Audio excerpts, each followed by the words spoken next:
Selamat datang di Cirebon News, media berita antara ekosistem literasi politik dan ekonomi. Literasi politik untuk warga NU, Overton Window, strategi NU menggeser batas wacana publik untuk kemaslahatan. Di tengah hiruk pikuk kehidupan politik suatu bangsa, gagasan-gagasan bukanlah entitas yang statis. Mereka hidup, bergerak, dan saling berinteraksi dalam sebuah medan pertarungan yang dinamis, ibarat lempeng tektonik di perut bumi yang terus-menerus saling tarik-menarik. Hasil dari tarikan ini menentukan bentuk permukaan bumi wacana kita.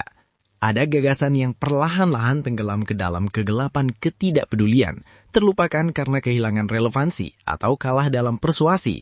Sebaliknya, ada pula gagasan yang muncul tiba-tiba, bagai fenomena viral, menyita perhatian publik untuk sesaat, namun seringkali cepat pudar. Yang paling kuat adalah gagasan yang mampu bertahan lama, melalui proses kristalisasi yang panjang hingga akhirnya mengeras menjadi hukum, norma sosial atau kebijakan negara yang mengatur kehidupan bersama. Antara kutub ide yang paling radikal di satu sisi dan kebijakan resmi yang telah mapan di sisi lain, terdapat suatu wilayah abu-abu yang justru paling menentukan. Ini adalah ruang dinamis tempat nasib sebuah gagasan ditentukan, rentang ide-ide yang dianggap dapat diterima, wajar, dan layak diperdebatkan oleh mayoritas publik pada suatu zaman tertentu. Ruang inilah yang dalam teori kebijakan publik disebut sebagai Overton Window atau jendela Overton.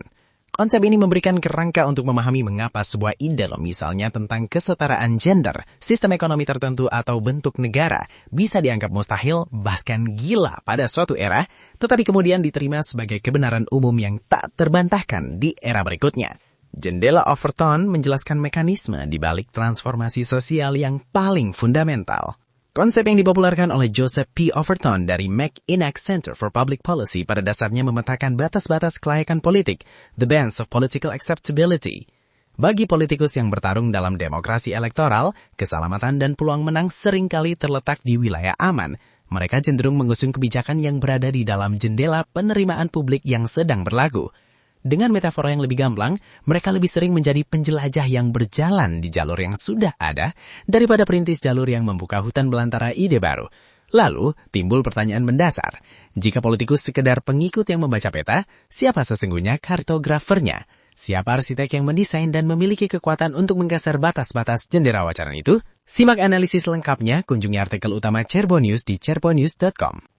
Cirebon News, media berita politik dan ekonomi terdepan di Indonesia yang berperan aktif dalam membangun ekosistem literasi politik dan ekonomi yang transparan, inklusif, dan berkeadilan.